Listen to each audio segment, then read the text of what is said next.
course, there's databases that cover all of that.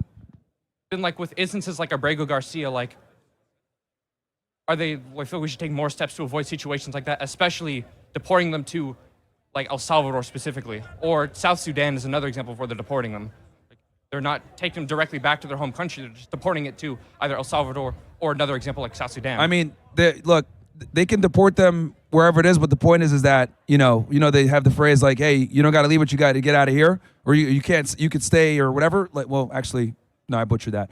The point I'm trying to make here is, if they're illegal, bro, they're gonna get deported, and they don't have status. It's that simple.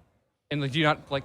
And to you, it doesn't matter how they get deported or where they get deported. Not really. Don't break the law. Myron Gaines slammed student over ICE deportations methodology in this debate. As Myron Gaines explains this student that ICE didn't do anything wrong, this woke student attempts to frame the ifs and hows, and Myron Gaines rapidly shuts down that narrative. Let's begin. Currently, right now, like with my stance of Trump, I felt like he has correctly pointed out that there are issues within America right now, but I just felt he's taken the wrong steps, or has taken steps in the right direction, but has then like overstepped to turn it into the wrong solution so far. Like an example, Okay. I'll bring an example. Like the first, I think, least controversial example of this was in Hawaii. He passed a bill to allow the natives to fish in their like natural or historical fishing ground, because for a long time it was a fishing reserve, making no one allowed, including the natives, allowed to fish in that area. And in doing so, he then also opened it up to commercial fishing. And I think that's like a first example of just kind of like he did the right thing, but didn't have to add that extra bit. Okay. I mean, I think you're never going to be fully satisfied with a president, right? Like, there's why, like, if if you're, I look at it like, if you agree with half the policies, that's kind of a W. Yeah, I mean, that's a very random topic, but yeah, I can see your perspective. You're saying like, look, you agree with him that he's identified problems, but maybe not the solution for these problems. Correct. Yeah. All right. And then the next one, I felt where I don't disagree with the idea that NATO is set up in such a way where it puts the unnecessary burden onto America to also defend Europe. And then, however, his idea that we're owed Greenland, creating unnecessary internal conflict within NATO, I felt that could have been done better. Just different ways that could have been done for that. Yeah. Trump exercises something called brinksmanship, which is, for those that are unaware, is like very volatile, taking deals to the edge type diplomacy/foreign policy, and it rubs a lot of people the wrong way. And yeah, I don't agree with Greenland either, and I also don't like the Venezuela situation. But it is what it is. Okay, that's fair. And then I think that was one of the next ones was Venezuela. I felt it was just completely. I don't like Maduro. I don't think we should send him back. I definitely didn't agree with what happened in Portland where they were saying free Maduro, but I felt that was just an egregious overreach that has implications as what's stopping China from doing the same thing in Taiwan.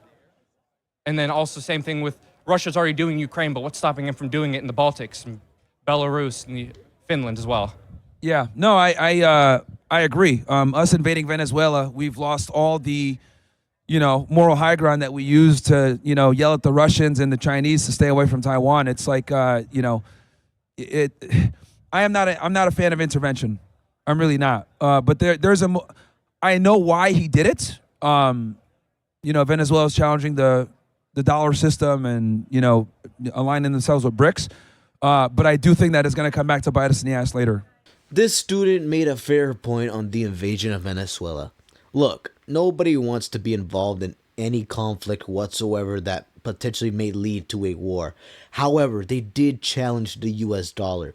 If the Venezuelans had it their way, their corrupt regime might have remained the same. The resources that is needed to supply the superpower of a country, which is the US, might have increased in value. Although, let's be honest, the other countries that Myron mentioned have influence on other countries that may lead to a divide later on the states, despite the capture of Maduro and the invasion of Venezuela. Let's continue. And then kind of another point why I think I guess you already disagree with, actually you already disagree with the Greenland part, I'm not going to argue on that, but I think the last part was the biggest example, I think most controversial of where I felt he's just gone too far is ICE itself. I don't disagree with the idea that Biden's open border policy was a travesty, allowing millions of illegal immigrants into the United States. However, I think his steps with ICE, creating it, or at least putting more money into the department, I thought was kind of fine. I definitely didn't entirely agree with that, but I think ICE is taking it too far, especially with examples like Minnesota, arresting people without warrants, and then also on top of that, not having due process for the illegal immigrants or potential illegal immigrants. Well, you got to understand that the immigration system is completely different from a traditional criminal justice system. If they got an order of deportation from an immigration judge, there is no due process. You're just going to get deported. You've Well, how already do been they- ordered removed by a judge. Without due process, how do you know they are to be deported? Or where is the verification that they are an illegal immigrant? Where's the verification? Like, They don't have status. I don't, but is that not the point of due process to verify if they are an illegal immigrant or not? Immigration is far more black and white. What if you don't have status, you get removed. But how do they know they don't have status is my concern. Like, Well, there's a multitude of different databases, immigration databases that will, identify if someone has status, whether they're here on a visa, non-immigrant, or they're, here on a green card, or they're a U.S. citizen. What's their alien registration number? They have an entire, immigration file, alien file, what's known as an A file.